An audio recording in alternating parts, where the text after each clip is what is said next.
জীবন যেন বহতা নদীর মতো, চলার পথে কত বাঁক মোহনা শত, আছে আরো দ্বন্দ্ব আলো আধারের, বেছে নিতে হবে তাই পথ আমাদের। আসসালামু আলাইকুম প্রিয় দর্শক, আপনারা যারা দেশে আছেন প্রবাসে, সবাইকে জানাই অনেক অনেক প্রীতি ও শুভেচ্ছা। শুরু হলো অ্যান্টিভি আয়োজিত এবং লাভ হেলো নিবেদিত টক শো আলোকপাত। আমাদের আজকের বিষয় রাহমাতুল লিল আলামিন। আপনাদের সাথে আছি আমি জয়নুল আবেদিন আজাদ। আর আজকে আমাদের মাঝে অতিথি হিসেবে উপস্থিত আছেন বিশিষ্ট আলেম শেখ আহমদুল্লাহ। আসসালামু আলাইকুম ওয়া রাহমাতুল্লাহি ওয়া বারাকাতুহু। প্রিয় দর্শক, আমরা এমন একজন ব্যক্তিত্ব সম্পর্কে আলোচনা করছি, এটা শুধু ভাষার ব্যবহার নয়, তথ্যের সন্নিবেশ নয়, উপলব্ধির গভীরে যাওয়ার একটা তাগিদ আমরা অনুভব করি। সেই পরিক্রমায় আমরা আজকে কিছু বিষয় আপনাদের সামনে পেশ করার চেষ্টা করব। হয়তো আপনাদের মনে আছে, বিগত সময়ে আমরা তাবুকের যুদ্ধ প্রসঙ্গে বেশ কথা বলেছি। বিশাল একটি যুদ্ধ ছিল, অনেক ঘটনা ছিল, ওহী ছিল, শিক্ষার বিষয় ছিল, এবং পারিপার্শ্বিক যে সময়টা, যে সমাজটা, সেখানে অনেক প্রভাব এবং প্রতিক্রিয়া হয়েছিল। তো আজকে আমরা আপনাদের কাছে আরও কিছু জিনিস পেশ করতে চাইব। তাবুক যুদ্ধের পরবর্তী সময়ে আর কি ঘটেছে, কি বিষয়ে আরও আছে উল্লেখ করার মতো, শেখ আহমদুল্লাহ আপনার কাছ থেকে জানব। ধন্যবাদ আপনাকে। আলহামদুলিল্লাহ, সাল্লাতু ওয়াসসালামু আলা রাসূলিল্লাহ বাদ। আমরা গত পর্বে তাবুক যুদ্ধের পরে নবম হিজরিতে নবী করিম সাল্লাল্লাহু আলাইহি ওয়াসাল্লামের জীবনে ঘটে যাওয়া বেশ কিছু বেশ আলোচিত এবং খুব গুরুত্বপূর্ণ ঘটনা নিয়ে আলোচনা করছিলাম। এর ভিতরে গামেদি মহিলার যে তওবা, সেই তওবা সম্পর্কে আমরা আলোকপাত করেছিলাম যে একজন ইমানদার আল্লাহর কাছে জবাবদিহিতার বোধ তার ভিতরে কতটা শক্ত এবং প্রবল থাকার কথা, সেটা গামেদি মহিলা শিখিয়ে দিয়েছেন আমাদেরকে। যে তিনি তার দ্বারা একটু ভুল হয়ে গেছে, সেই ভুলের প্রায়শ্চিত্ত করবার জন্য তিনি প্রিয় নবী সাল্লাল্লাহু আলাইহি ওয়াসাল্লামের কাছে এসেছেন, নিজের অপরাধের কথা নিজে স্বীকার করেছেন। কোনো রিমান্ড নয়, কোনো অত্যাচার নিপীড়ন নয়, কোনো তার বিরুদ্ধে গোয়েন্দাগিরি নয়, নিজে থেকে এসে নিজের অপরাধের কথা স্বীকার করে তার শাস্তি চেয়ে নেওয়া, এটা শ্রেষ্ঠ আত্মসমর্পণ। জি, এই বর্তমান পৃথিবীতে এটা বোধহয় শুধুমাত্র আমরা গল্প আকারে বলতে পারি, শুনতে পারি, এটা বোধহয় কল্পনাও করতে আমাদের কষ্ট হয়। শুধুমাত্র ইমানদারের পক্ষে সম্ভব। এটা প্রকৃত অর্থে যে আত্মসমর্পণ করেছেন, ইসলাম গ্রহণ করেছেন, মুসলিম হয়েছেন, সত্যিকারের মুসলিম তিনি এরকমই হবেন। তো সেই একটা শিক্ষণীয়, বহুল আলোচিত এবং অত্যন্ত গুরুত্বপূর্ণ, তাৎপর্যপূর্ণ ঘটনা আমরা আলোকপাত করেছিলাম। নবম হিজরিতে নবী সাল্লাল্লাহু আলাইহি ওয়াসাল্লামের জীবনে আরেকটি বড় ঘটনা ঘটেছিল, নাজাশির মৃত্যু। আমরা জানি নাজাশি তিনি বাদশাহ ছিলেন এবং নবী করিম সাল্লাল্লাহু আলাইহি ওয়াসাল্লামের প্রতি ঈমান এনেছিলেন। নবী সাল্লাল্লাহু আলাইহি ওয়াসাল্লামের চিঠি পেয়ে তার প্রতি তিনি ঈমান এনেছিলেন এবং নবী সাল্লাল্লাহু আলাইহি ওয়াসাল্লামের প্রতি আন্তরিকতা, ভালোবাসার প্রকাশ করেছেন, কিন্তু সেটা প্রকাশ করতে পারেননি তার জনগণের কাছে। এবং সেখানে যেহেতু সবাই ছিল ভিন্ন ধর্মাবলম্বী, যার কারণে তার জানাজা হয়নি মৃত্যুর পর। নবী সাল্লাল্লাহু আলাইহি ওয়াসাল্লামের কাছে সংবাদ আসার পর তিনি তার গায়েবানা জানাজা পড়লেন। নাজাশি একজন বাদশাহ হয়েও প্রিয় নবী সাল্লাল্লাহু আলাইহি ওয়াসাল্লামের নবুয়তের কথা যখন জানতে পারলেন, তিনি সাথে সাথে নথি স্বীকার করলেন, তার প্রতি ঈমান আনলেন, আল্লাহর কাছে আত্মসমর্পণ করলেন, রিসালাতে বিশ্বাস করলেন। নাজাশির যে উপলব্ধি এবং তার কারণে যে আচরণ, সেটা বোধহয় আমাদের জন্য শিক্ষার বিশাল বড় শিক্ষণীয়। যে এত বড় প্রভাবশালী শাসক হওয়ার পরও যখন সত্য জানলেন, তখন অকপটে সত্যের কাছে তিনি নথি স্বীকার করলেন। পৃথিবীতে মানুষ যখন সত্য জানে, তখন মানুষ তিন ভাগে বিভক্ত হয়। কিছু মানুষ আছে সত্যকে অস্বীকার করে, আর কিছু মানুষ আছে সাথে সাথে স্বীকার করে নেন, আর কিছু মানুষ আছেন অপেক্ষা করতে থাকেন, দেখি কোন পাল্লা ভারী হয়। নবী সাল্লাল্লাহু আলাইহি ওয়াসাল্লাম সুযোগ সন্ধানী। নবী করিম সাল্লাল্লাহু আলাইহি ওয়াসাল্লামের প্রতি যারা সত্য উপলব্ধি করার সাথে সাথে ঈমান এনেছেন, তাদের মধ্যে থেকে নাজাশি বাদশাহ ছিলেন অন্যতম।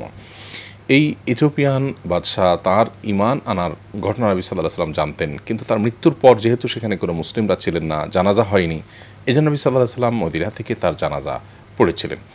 এই গায়বানা জানাজা যেটা তিনি পড়েছিলেন, সেটির আলোকে ফোকাহে কেরাম বলেন যে কোনো মানুষ যদি মারা যান কোনো জায়গায় এবং সেখানে যদি তার জানাজা না হয়, তিনি মুসলিম হন, তাহলে সেক্ষেত্রে মুসলিমরা তার অগোচরে, তার লাশ না থাকলেও লাশের অনুপস্থিতিতে তারা তার উদ্দেশ্যে জানাজা পড়বে। এখান থেকে যে গায়েবানা জানাজার বিধানটা কিন্তু আসে। যদিও অনেক ওলামা ইকরাম যে কোনো মুসলমানের জানাজা হলেও তার অগোচরে লাশ নাই যেখানে, সেখান থেকে জানাজা গায়েবানা জানাজা পড়ার কথা বলেন, কিন্তু বিশুদ্ধ মত হলো আসলে গায়েবানা জানাজাটা শুধুমাত্র সেক্ষেত্রে প্রযোজ্য যেক্ষেত্রে কোনো মুসলিমের মৃত্যু হয়েছে কিন্তু তার জানাজা হয়নি এবং জানাজার কোনো সুযোগ ছিল না, তখন তার লাশের অনুপস্থিতিতে, লাশ না থাকা সত্ত্বেও গায়েবানা জানাজা পড়া যায়। এই বর্ষে আরেকটি বড় ঘটনা ছিল উম্মে কুলসুমের মৃত্যু। নবী করিম সাল্লাল্লাহু আলাইহি সাল্লামের মেয়ে রোকাইয়া এবং উম্মে কুলসুম দুজনকে তিনি পালাক্রমে বিয়ে দিয়েছিলেন উসমান রাদিয়াল্লাহু আনহুর কাছে আমরা জানি। রোকাইয়ার মৃত্যুর পর উম্মে কুলসুমকে নবী সাল্লাল্লাহু আলাইহি সাল্লাম বিয়ে দিয়েছেন এবং উম্মে কুলসুমের বিয়ের পর তিনিও এই নবম হিজরি সনে মৃত্যুবরণ করেন। নবী সাল্লাল্লাহু আলাইহি সাল্লাম খুবই আহত হয়েছেন মেয়ের মৃত্যুতে এবং ওসমান রাদিয়াল্লাহু তাআলা আনহু স্ত্রীহারা বেদনায় তিনি কাতর ছিলেন। নবী সাল্লাল্লাহু আলাইহি সাল্লাম তাকে বললেন, আমার কাছে যদি তৃতীয় মেয়ে থাকতো অবিবাহিত বা বিবাহ দেওয়ার মতো তাহলে তোমার কাছে বিয়ে দিতাম। এখান থেকে ওসমান রাদিয়াল্লাহু তাআলার শ্রেষ্ঠত্ব প্রমাণিত হয় যে নবী সাল্লাল্লাহু আলাইহি সাল্লামের কাছে তার মর্যাদা কত বেশি ছিল যে একটা মেয়ের মৃত্যুর পর অপর মেয়ে বিবাহের উপযোগী ছিল তাকে বিয়ে দিলেন। এরপর আর কোনো মেয়ে বিয়ে দেওয়ার মতো ছিল না। নবী সাল্লাল্লাহু আলাইহি সাল্লাম প্রকাশ করলেন তার আকাঙ্ক্ষা, আশার কথা যে আমি যদি আরেকটি মেয়ের বাবা হতাম বা একটা মেয়ে আমার কাছে থাকতো আমি বিয়ে দিতাম তোমাকে। আর দুজন মেয়ে নবী সাল্লাল্লাহু আলাইহি সাল্লামের বিয়ের সৌভাগ্য হয়েছে, একজন মৃত্যুর পর অপরজনকে বিয়ে করেছেন, সেজন্য তার নাম হয়েছে জিন্নুরাইন বা দুই নূরওয়ালা, দুই নূর বিশিষ্ট ব্যক্তি, কারণ নবী সাল্লাল্লাহু আলাইহি সাল্লামের কন্যাদেরকে এখানে নূর বলা হয়েছে। যাই হোক, এই একই বছর নবী সাল্লাল্লাহু আলাইহি সাল্লামের জীবনে আরও অনেকগুলো ঘটনাবহুল বিষয় ঘটেছে। এর ভিতরে মানে বিশেষভাবে আমরা বলতে পারি হজের বছর, নবম হিজরির হজ, এটা খুবই গুরুত্বপূর্ণ ছিল। এই বছর নবী করিম সাল্লাল্লাহু আলাইহি সাল্লাম হজে যেতে পারেন নাই, আবু বকর সিদ্দিক রাদিয়াল্লাহু তাআলাকে হজে পাঠিয়েছেন। আবু বকর সিদ্দিক রাদিয়াল্লাহু তাআলাকে আমিরুল হজ ঘোষণা করে নবী সাল্লাল্লাহু আলাইহি সাল্লাম তার প্রতিনিধি হিসেবে পাঠিয়েছেন। এগুলোতে এক ধরনের ইঙ্গিত পাওয়া যায় যে নবী সাল্লাল্লাহু আলাইহি সাল্লামের পরে খলিফা কে হবে, একটা আবহাওয়া বার্তার মতো যে নবী আলাইহিস সালাম তাকে পাঠালেন, অর্থাৎ এত লোক থাকতে আবু বকরকে কেন পাঠালেন গোটা হজ পরিচালনা করবার জন্য, যেখানে নবী সাল্লাল্লাহু আলাইহি সাল্লাম করার কথা। তো এখান থেকে মূলত একটা বার্তা তিনি দিতে চাইলেন যে আমার পর হাল ধরবেন উনি। তো আমিরুল হজ হয়ে আবু বকর রাদিয়াল্লাহু তাআলা যখন গেলেন হজে নবম হিজরিতে, সেখানে তিনি হজ পরিচালনা করছেন। এর মধ্যে আল্লাহ রাব্বুল আলামিন সূরা তাওবার প্রথম দিককার আয়াতগুলো নাজিল করলেন, বারাআতু মিনাল্লাহি ওয়া রাসূলিহি ইলা আখিল আয়াত। এখানে মূলত আমরা জানি যে অষ্টম হিজরিতে যে মক্কা বিজয়ের ঘটনা ঘটেছে তার প্রেক্ষাপট ছিল কি? তার প্রেক্ষাপট ছিল হুদায়বিয়ার সন্ধি ভঙ্গ করা। যে সন্ধিগুলো ছিল যে উভয় পক্ষের সাথে, মক্কার মুশরিকদের সাথে মদিনার মুসলমানদের সাথে যে চুক্তি হলো, তার আলোকে কেউ কারোর কোনো শত্রুকে সহায়তা করবে না, কেউ কারোর নিরাপত্তা বিঘ্নিত করবে না। এই চুক্তিগুলো তারা ভঙ্গ করে মুসলমানদের নিরাপত্তা বিঘ্নিত করার জন্য না কুচক্রান্ত করেছে এবং ষড়যন্ত্র করেছে, শত্রুদের সহযোগিতা করেছে। এগুলো প্রমাণিত এবং প্রকাশিত হওয়ার পর নবী করিম সাল্লাল্লাহু আলাইহি সাল্লাম তাদের সঙ্গে কৃত যে চুক্তি ছিল সেটার টিকিয়ে রাখার কোনো মানে ছিল না। আর এটা গোটা পৃথিবীতে সব যুগেরই স্বীকৃত একটা মূলনীতি যে কোনো চুক্তি হওয়ার পর কোনো এক পক্ষ যখন চুক্তি ভঙ্গ করে তখন চুক্তি অটোমেটিকলি বা স্বয়ংক্রিয়ভাবে সেটা ভঙ্গ হয়ে যায়। তারপরও নবী করিম সাল্লাল্লাহু আলাইহি সাল্লাম আল্লাহর নির্দেশের অপেক্ষা করছিলেন চূড়ান্তভাবে ইয়ের মাধ্যমে, মক্কা বিজয়ের মাধ্যমে তো সেটি বার্তা গেলই। তারপর আবার নবম হিজরিতে যখন আবু বকর রাদিয়াল্লাহু তাআলা হজে চলে গেলেন আমিরুল হজ হয়ে, তখন সূরা তাওবার আয়াতগুলো নাজিল হয়ে আল্লাহ তাআলা জানালেন যে মক্কার মুশরিকরা যারা চুক্তি ভঙ্গ করেছে তাদের সাথে আর কোনো প্রকার নিরাপত্তা চুক্তি মুসলমানদের থাকলো না। এই ঘোষণা দেওয়ার জন্য আরবদের একটা ট্র্যাডিশন ছিল যে এই ধরনের ঘোষণাগুলো কোনো পক্ষের প্রধান অথবা তার প্রতিনিধি গিয়ে ঘোষণা দিতে হয়। তো আয়াতগুলো নাজিল হওয়ার পর নবী সাল্লাল্লাহু আলাইহি সাল্লাম আলী রাদিয়াল্লাহু পাঠালেন। তখন হজ চলছে। আলী রাদিয়াল্লাহু তাআলা আনহু হজ চলাকালীন সময় যাওয়ার পর যখন বললেন যে আমাকে নবী সাল্লাল্লাহু আলাইহি সাল্লাম পাঠালেন এই মর্মে যে চুক্তি যারা ভঙ্গ করেছে তাদের ব্যাপারে আল্লাহর আয়াত নাজিল হয়েছে যে তাদের কোনো নিরাপত্তার চুক্তি আর মুসলমানদের সঙ্গে থাকলো না। তখন আবু বকর রাদিয়াল্লাহু তাআলা আনহু ওনাকে জিজ্ঞাসা করলেন, আলী রাদিয়াল্লাহু জিজ্ঞাসা করলেন যে আমিরুন আম মামুর, আপনি আমির হয়ে এসেছেন নাকি মামুর হয়ে এসেছেন? দেখেন, একটা গুরুত্বপূর্ণ বিষয় হলো যে সাহাবীদের মধ্যে চেইন অফ কমান্ড যেটাকে আমরা বলি আজকাল, এটা মান্য করার ব্যাপারটা কত চমৎকার ছিল যে তখন তারা মানে একটা সুন্দর পরিবেশ বজায় রাখবার জন্য নবী করিম সাল্লাল্লাহু আলাইহি সাল্লাম একজনকে প্রতিনিধি করে পাঠিয়েছেন। সাথে জিজ্ঞাসা করলেন, আপনাকে, আমি তো দায়িত্বশীল ছিলাম, এখন কি আপনাকে দায়িত্বশীল করে পাঠালেন কিনা? তাহলে আপনাকে আমি দায়িত্ব হস্তান্তর করে আমি আমার জায়গায় সরে আসি।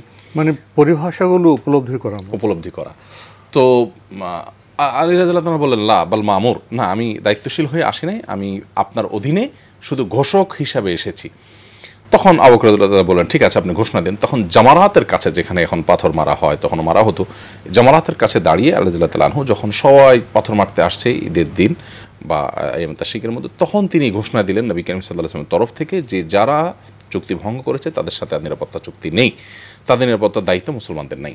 তবে হ্যাঁ, যারা চুক্তি ভঙ্গ করে নাই তাদের সাথে চুক্তি বহাল আছে। এখানে একটা গুরুত্বপূর্ণ বিষয় হলো মুসলমানরা কত দায়িত্বশীল হবে। নবী করিম সাল্লাল্লাহু আলাইহি ওয়াসাল্লাম সেই আদর্শ কিন্তু আমাদের সামনে রেখে গেছেন যে হুদায়বিয়ার সন্ধি যে সমস্ত গোত্রগুলোর সাথে হয়েছে, যতজনের সাথে হয়েছে, যতগুলো গোত্রর সাথে হয়েছে, তাদের মধ্যে যারাই শান্তি চুক্তিতে বহাল ছিল, নিরাপত্তা বিঘ্নিত করার জন্য কোনো উদ্যোগ নেয়নি, কোনো কুচক্রান্তে সামিল হয়নি, তাদের সাথে চুক্তি কিন্তু বহাল রাখা হয়েছে।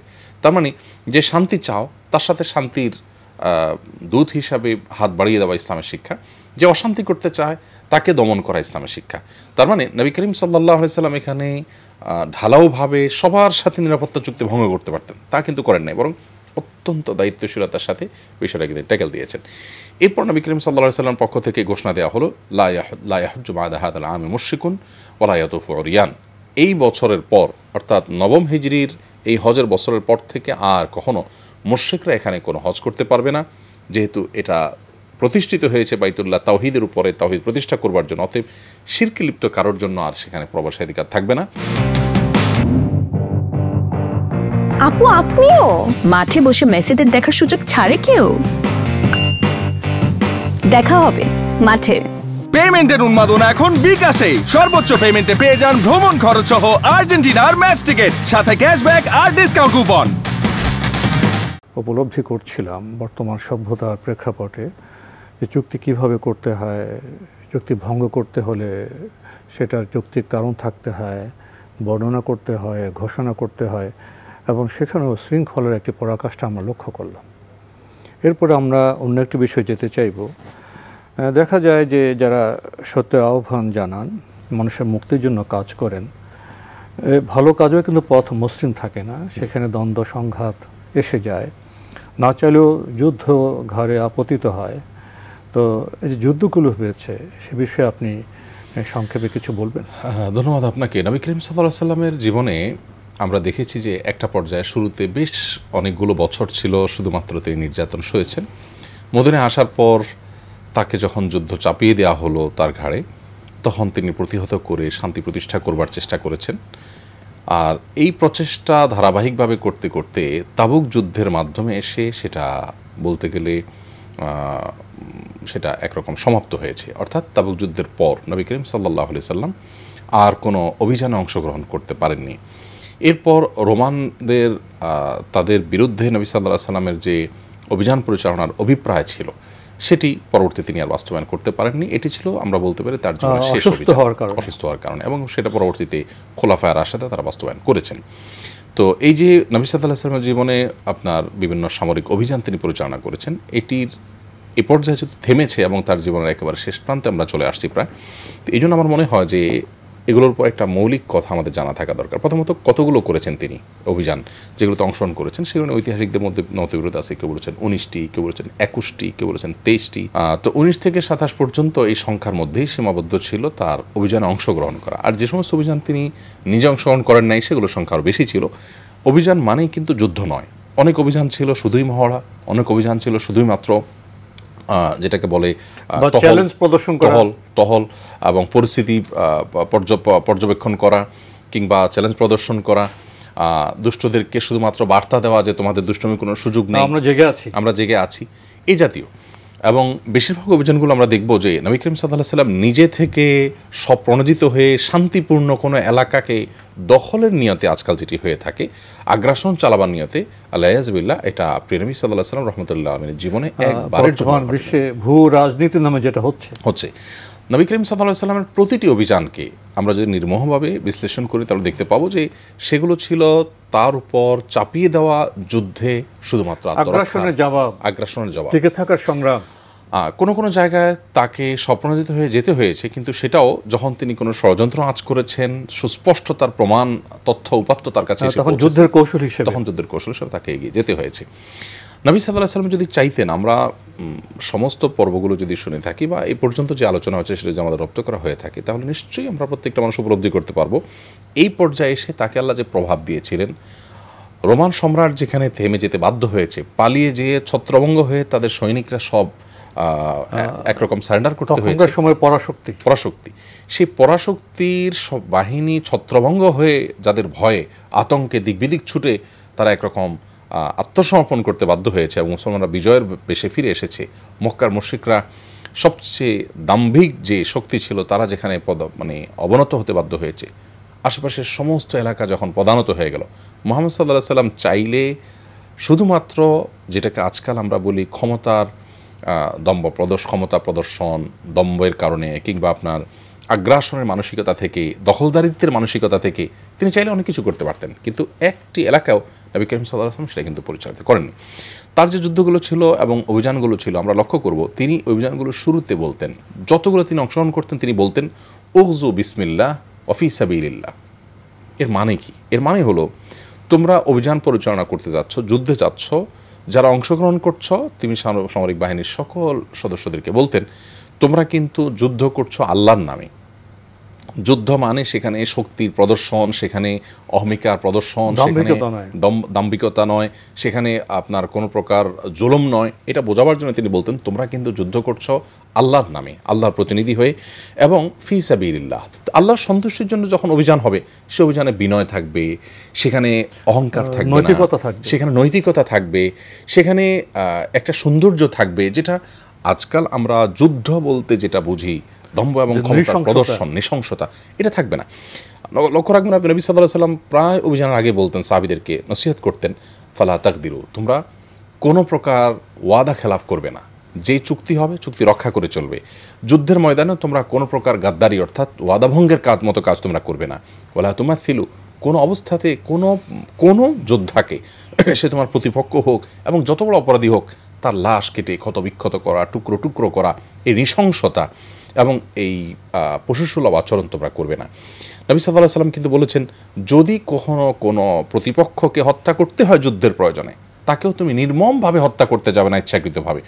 এবং তিনি বলেছেন লা তাকতুলু ওয়ালিদান, কখনো কোনো শিশু হত্যা করবে না, কোনো নারীকে হত্যা করবে না, কোনো বৃদ্ধকে হত্যা করবে না, এবং তোমরা যেখানেই যাবে মানুষকে সুসংবাদ দিবে, বাশশিরু ওয়ালা তুনাফিরু, মানুষকে ভীত সন্ত্রস্ত করে দিন থেকে দূরে সরিয়ে দিবে, আতঙ্ক সৃষ্টি করবে না, মানুষকে আশা দেখাবে, আশাবাদী করবে, সুসংবাদ দিবে মানুষকে, এবং ইয়াসসিরু ওয়ালা তুআসসিরু, মানুষের জন্য সহজ করে দিবে দিনকে, কঠিন করার চেষ্টা করবে না। আরেকটি বিষয় বলতেন যে তরুলতা, ফসল নষ্ট করবে না। হ্যাঁ, তো কোনো গাছ, কোনো ফসল, এগুলোর কোনো ক্ষয়ক্ষতি যুদ্ধক্ষেত্রেও করা যাবে না, শত্রুপক্ষের এগুলোকেও ধ্বংস করা যাবে না, এবং কি তিনি বলতেন কোনো প্রকার অগ্নিসংযোগ করা যাবে না। এই জন্য নবী সাল্লাল্লাহু আলাইহি ওয়াসাল্লামের জীবনে এতগুলো অভিযান হয়েছে, তার নেতৃত্ব ছাড়া অর্থাৎ সাহাবীদের নেতৃত্বে এর কোনোটিতে আপনি দেখাতে পারবেন না একটি জায়গায় তারা কোনো ঘরে আগুন লাগিয়েছেন, কোনো স্থাপনায় আগুন লাগিয়েছেন, কোনো মানুষকে নৃশংসভাবে হত্যা করেছেন বা এইগুলোর একটা ভায়োলেশন করেছেন। এবং তিনি আরও বলতেন যে তোমরা যখন যুদ্ধক্ষেত্রে যাবে, কোনো উপাসনালয়, সেটা যে ধর্মের মানুষ হোক, উপাসনারত অবস্থা তার উপর আক্রমণ করবে না, এবং কোনো উপাসনালয়কে ভাঙতে যাবে না। দেখুন, নবী সাল্লাল্লাহু আলাইহি ওয়াসাল্লাম শিরকের বিরুদ্ধে সংগ্রাম করেছেন, কিন্তু উপাসনালয় ভাঙতে নিষেধ করেছেন। তার মানে উপাসনা ভাঙলে যে অশান্তি হতে পারে, যে ক্ষোভের তৈরি হতে পারে, সম্মানবোধ।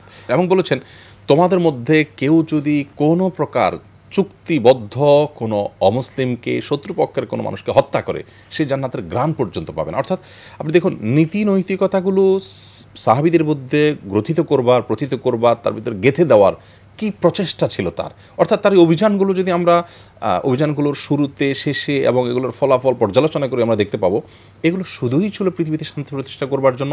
গতানুগতিক যুদ্ধের সাথে সে সমস্ত অভিযানকে যদি আমরা মেলাতে যাই, তাহলে বড় ধরনের ভুল করবো। আপনি যে বিষয়গুলো বর্ণনা করলেন, এটা যদি আমি একটু ছোটো করে বলি, অর্থাৎ যুদ্ধের সেই যে কঠিন পরিস্থিতি, সেখানেও শত্রু পক্ষের সাথেও যে নৈতিকতাপূর্ণ আচরণ করতে হবে, নৈতিকতাপূর্ণ আচরণ, এটাই বোধহয় ইসলামের বৈশিষ্ট্য, যেটা আমরা বর্তমানে আধুনিক সভ্যতায় আমরা কল্পনা করতে পারি না। এখন তো বলা হয় যে যুদ্ধক্ষেত্রে যা ইচ্ছা তাই করা যায়, চাতুর্য করা যায়, কৌশল করা যায়, কিন্তু নৈতিকতা করা যায়, এটি তো বর্তমান সভ্যতায় শোনা যায়। চিন্তাও করতে আমরা শেষের দিকে যদি আপনি শেষ করি। যাই হোক, এ পর্যায়ে মোটামুটি আমরা শেষ করতে পারি। নবী করিম সাল্লাল্লাহু আলাইহি ওয়াসাল্লাম এভাবে প্রতিটা অভিযানকে পরিচালনা করেছেন এবং তার এই অভিযানগুলোর সৌন্দর্য এবং এগুলোর যে মানবিক দিক, এগুলোর যে যৌক্তিক দিক, এগুলোর যে আপনার নীতিনৈতিকতা চর্চার দিক, সেগুলো উপলব্ধি করে মানুষ কিন্তু দলে দলে ইসলামে আসলো এবং ইসলামে আসার পরিমাণ এই পরিমাণ বাড়তে লাগলো, যদি তিনি আজকালকার যোদ্ধাদের মতো আজকালকার যুদ্ধগুলোর মতো যুদ্ধ পরিচালনা করতেন তাহলে কিন্তু মানুষ ইসলামে আসতো এবং তাকে প্রতিহত করবার জন্য নানা চেষ্টা মানুষ করত। দলে দলে মানুষ এক একটা গোত্র এসে একসাথে ইসলাম গ্রহণ করলো, কারণ তারা দেখেছে যে তিনি নিরাপত্তা নিশ্চিত করেছেন, তিনি ন্যায় বিচার প্রতিষ্ঠা করেছেন, তিনি সাম্য প্রতিষ্ঠা করেছেন, তিনি একটা মানবিক পৃথিবী গড়ে তুলেছেন। নানা দিক থেকে প্রতিনিধি দল এসে স্বীকৃতি দিলেন। 70টা প্রতিনিধি দলের কথা বিভিন্ন সিরাত গ্রন্থে আমরা পাই, যে 70টা আরো কম বেশি বিভিন্ন বর্ণনা আছে। আমরা রাহিকুল মাখতুম গণনার মধ্যে 70টি পাওয়া যাচ্ছে। 70টি যে অভিযান আপনার প্রতিনিধি দল এসেছে, এটা শুধু নবম হিজরিতে আসছে তা না, নবম হিজরি, অষ্টম হিজরি, সপ্তম হিজরি, শেষের বছরগুলোতে জি লাস্টের বছরগুলোতে বেশি এসেছে। এবং এর মধ্যে উল্লেখযোগ্য আব্দুল কায়েস ছিল, পঞ্চম হিজরিতে এসে তাদের কিছু মানুষ ইসলাম গ্রহণ করেছে, 13-14 জন। তারপর তারা আবার নবী করিম সাল্লাল্লাহু আলাইহি ওয়াসাল্লামের কাছে শেষের দিকে এসে 40-50 জন ইসলাম গ্রহণ করেছেন। এরপর আরেকটা ছিল ইয়ামান থেকে এসেছে কবিলায় দোস, তোফাইল ইবনে আমর আদ-দৌসী রাদিয়াল্লাহু আনহুর কথা আমরা শুরুতে শুনেছি, যে তিনি একেবারে শুরুর দিকে নবী সাল্লাল্লাহু আলাইহি ওয়াসাল্লাম যখন মক্কায় ছিলেন তখন ইসলাম গ্রহণ করেছেন, যে তিনি তার এলাকাতে দাওয়াত দিয়েছেন, কিন্তু দুঃখজনকভাবে তার দাওয়াত কেউ তেমন গ্রহণ করেনি। তিনি এসে নবীজির কাছে দোয়া করতে চেয়েছেন, ইয়া রাসূলুল্লাহ, আমার এলাকাবাসী হেদায়েতের জন্য আপনি দোয়া করুন। নবী সাল্লাল্লাহু আলাইহি ওয়াসাল্লাম দোয়া করার পর তিনি যে 70-80টি পরিবারকে ইসলাম গ্রহণ করালেন, অর্থাৎ তার দাওয়াত ইসলাম গ্রহণ করেছেন, তারা দোয়া কবুল হয়েছে। তারপর তাদেরকে নিয়ে তিনি এসেছেন প্রতিনিধি হিসেবে। ঠিক প্রতিনিধির মধ্যে ছিল ফারওয়াল জুজামি। এই লোকটি ছিলেন রোমান সম্রাটের অ্যারাবিয়ান প্রতিনিধি বলতে পারি। এই লোক যখন মুতার যুদ্ধে মুসলমানদের বীরত্ব দেখলেন, মুসলমানদের সাহস, মুসলমানদের সার্বিক গুণাবলী দেখলেন, তখন তিনি মুগ্ধ ইসলাম গ্রহণ করেছেন। তাকে নির্মমভাবে হত্যা করেছে রোমান সম্রাট এর লোকেরা। পরবর্তীতে তার প্রতিনিধি তিনি এসে নবী সাল্লাল্লাহু আলাইহি ওয়াসাল্লামের সাক্ষাৎ করেছেন। ঠিক একইভাবে ইয়ামানের অনেকগুলো রাজা তারা এসেছে কেন সেখানে কিন্তু তারা আসার পর সেখানে কিন্তু নবী সাল্লাল্লাহু আলাইহি ওয়াসাল্লাম আবু মুসা আশআরী এবং মুআয ইবনে জাবাল রাদিয়াল্লাহু আনহুকে উঁচু এলাকাতে আর আবু মুসা আশআরী রাদিয়াল্লাহু আনহুকে নিচু এলাকাতে দুই প্রান্তে দুজনকে দায়িত্বশীল করে পাঠিয়েছেন। এভাবে প্রতিনিধিরা একের পর এক এসেছে এবং নবী করিম সাল্লাল্লাহু আলাইহি ওয়াসাল্লামের কাছে দলে দলে ইসলাম প্রবেশ করেছে। দীর্ঘ বর্ণনা বোধ আমাদের আজকে এই অনুষ্ঠান শেষের দিকে সম্ভব নয়। আগামী পর্বে যদি আপনার সুযোগ হয় ইনশাআল্লাহ আমাদেরকে জানাবেন। তো আজকে আমাদের এখানে শেষ করতে হচ্ছে। শায়েখ আহমদুল্লাহ, আপনি কষ্ট করে আমাদের স্টুডিওতে এসেছেন, সময় দিয়েছেন, সেজন্য আপনাকে অনেক ধন্যবাদ। আপনাকেও ধন্যবাদ। প্রিয় দর্শক, আমরা দেখছিলাম এনটিভি আয়োজিত এবং লাভেলো নিবেদিত টক শো আলোকপাত। আমাদের আজকের বিষয় রাহমাতুল লিল আলামিন। আমাদের এই অনুষ্ঠান আপনারা এনটিভি অনলাইনেও দেখতে পারবেন, ভিজিট করুন www.ntvbd.com। এছাড়া ইউটিউবে এবং আমাদের ভেরিফাইড ফেসবুক পেজে অনুষ্ঠান দেখতে পারবেন। উপসংহারে এসে মাঝে মাঝে ভাবি রাসূলুল্লাহ ইসলামের বৈশিষ্ট্যের কোনটা বর্ণনা করব। আজকে একটাই বর্ণনা করি, যুদ্ধক্ষেত্র নৈতিকতা প্রদর্শন করতে হবে, চাতুর্য নয়, ওয়াদা ভঙ্গ নয়, নৃশংসতা নয়। এটা তো ইসলামের বার্তা, রাসূল সাল্লাল্লাহু আলাইহি ওয়াসাল্লামের বার্তা। এই জন্য তো তিনি রাহমাতুল লিল আলামিন। প্রিয় দর্শক, মহান আল্লাহ আমাদের সবাইকে নিরাপদে রাখুন শান্তিতে। আসসালামু আলাইকুম। চলার পথে কত বাঁক মোহনা শত, আছে আরো দ্বন্দ্ব আলো আধারের, বেছে নিতে হবে তাই পথ আমাদের।